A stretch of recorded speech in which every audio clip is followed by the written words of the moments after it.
Assalamualaikum warahmatullahi wabarakatuh. Salam sejahtera untuk kita semua. Perkenalkan, nama saya Saidah Rahmawati, peserta Latsar CPNS Angkatan 50 Kota Salatiga tahun 2021. Seperti sekolah-sekolah yang lain, saya pun di SDN Kutawinangun 8 juga mengalami masalah yang sama. Pandemi COVID-19 telah merubah model pembelajaran secara tatap muka menjadi pembelajaran jarak jauh secara daring, yaitu siswa belajar dari rumah, sehingga tingkat disiplin belajar menjadi menurun. Pada kesempatan ini, izinkan saya untuk melaporkan hasil aktualisasi dan habituasi saya yang berjudul Peran Guru dalam Penanaman Karakter untuk Meningkatkan Disiplin Belajar peserta didik kelas 2 SDN Kutawinangun 8 Salatiga. Berikut profil SDN Kutawinangun 8 Kota Salatiga. Memiliki visi, terbentuknya insan yang beriman dan bertakwa, berakhlak mulia, unggul dalam prestasi, iptek, berwawasan kebangsaan, serta cinta tanah air dan bangsa. SDN Kutawinangun 8 memiliki 5 misi, diantaranya membekali siswa dengan pendidikan agama sesuai keyakinan agar beriman dan bertakwa, dan seterusnya. Ada 5 kegiatan yang saya lakukan dalam penanaman karakter untuk meningkatkan disiplin belajar peserta didik kelas 2 SDN Kutawinangun 8 Salatiga.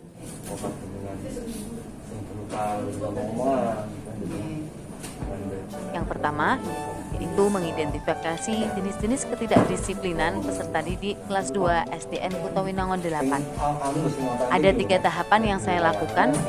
Yang pertama, bekerja sama dengan kepala sekolah dan rekan kerja untuk memetakan sikap disiplin belajar peserta didik. Tapi ya tidak kira-kira untuk sering tidak mengumpulkan karena ya kita Kedua, mencatat ketidakdisiplinan peserta didik. Hal ini menunjukkan nilai kejelasan dan kejujuran.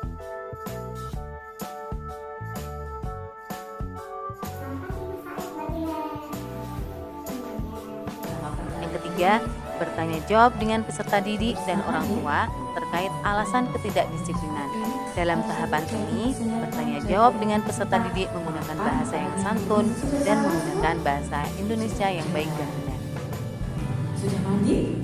Juga harus berolah badan biar cepat badannya fit. Belum tanah kan beberapa kali. Kegiatan saya yang kedua adalah menyusun rancangan pengarahan tentang disiplin belajar dan membuat flyer tata tertib kelas melalui video call dan Zoom meeting. Tahapan yang saya lakukan, yang pertama, saya meminta izin dan konsultasi dengan mentor terkait dengan pelaksanaan program optimalisasi disiplin belajar. Dari konsultasi tersebut, saya mendapatkan saran dan masukan yang membangun, lalu saya mengimplementasikannya. Tahapan yang kedua, kemudian saya menyusun materi pengarahan yang berkualitas tentang pentingnya disiplin belajar, tentunya mengarah dalam proses penanaman karakter. Yang ketiga, melaksanakan pengarahan terkait pentingnya disiplin belajar melalui video call atau Zoom meeting, supaya peserta didik dapat memahami dan melaksanakan apa yang saya sampaikan. Yang keempat, berdiskusi membuat flyer tentang tata tertib pembelajaran daring kelas 2, agar pembelajaran dapat disiplin dan berjalan dengan baik. Yang kelima, tahapan yang selanjutnya adalah saya membuat flyer tentang tata tertib pembelajaran daring kelas 2 yang telah disepakati bersama. Mendesain flyer secara kreatif dan inovatif tentunya. Yang keenam, saya membagi flyer kepada wali murid terkait tata tertib kelas 2.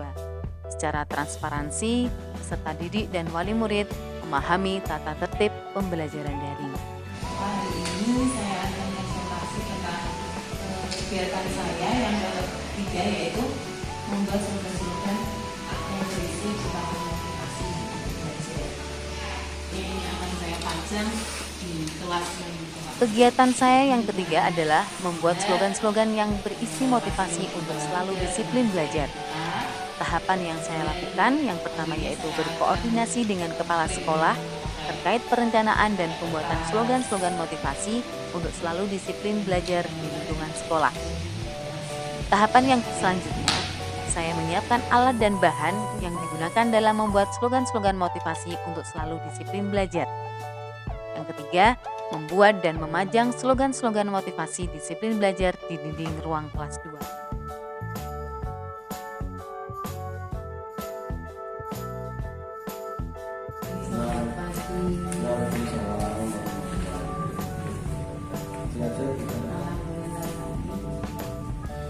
Hari ini saya akan berkonsultasi tentang kegiatan saya, yaitu yang keempat, membuat video pembelajaran berdasarkan materi kelas 2. Pak, di sini sebelum saya membuat video pembelajaran, saya membuat Kegiatan saya yang keempat adalah melaksanakan kegiatan pembelajaran daring menggunakan media yang inovatif.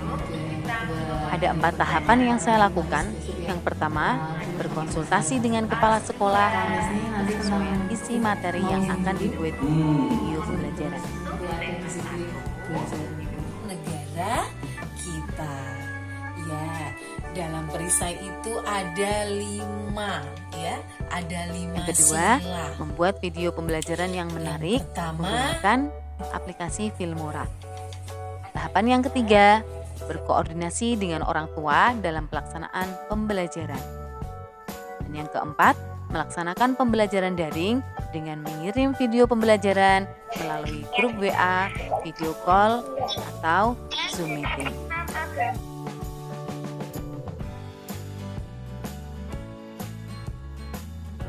tunjuk tangan.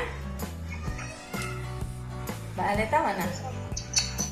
ya, Mbak Aleta. Terus Mas Tama.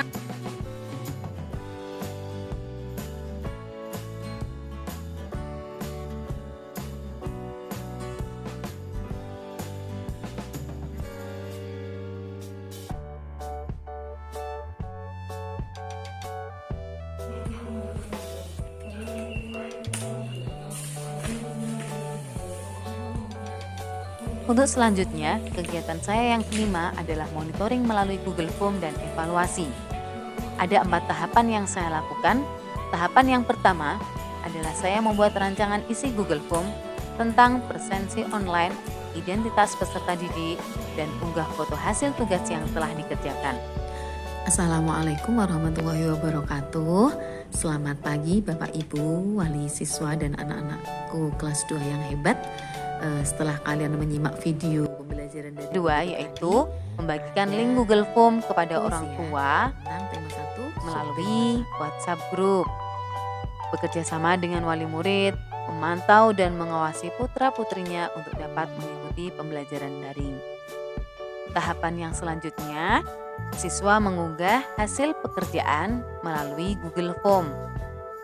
Tahapan yang terakhir, pada akhir minggu, guru menampilkan foto siswa terdisiplin dan memberikan reward kepada peserta didik.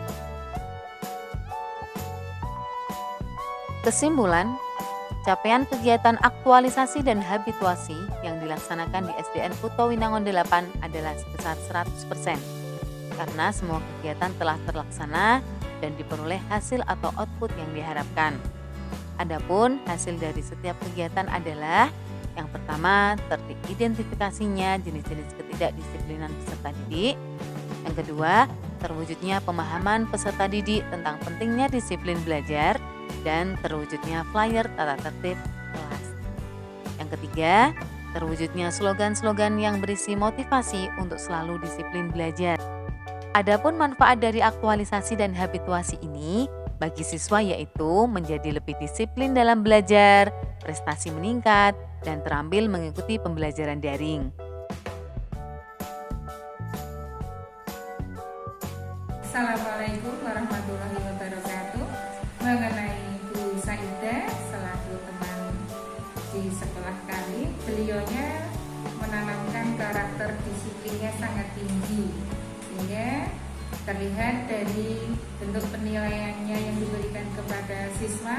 Beliau juga membuat soal dalam bentuk Google Form dan motivasi-motivasi yang lain yang kaitannya dengan karakter anak. Saya nilai Bu Saidah itu bagus dan perlu dicontoh.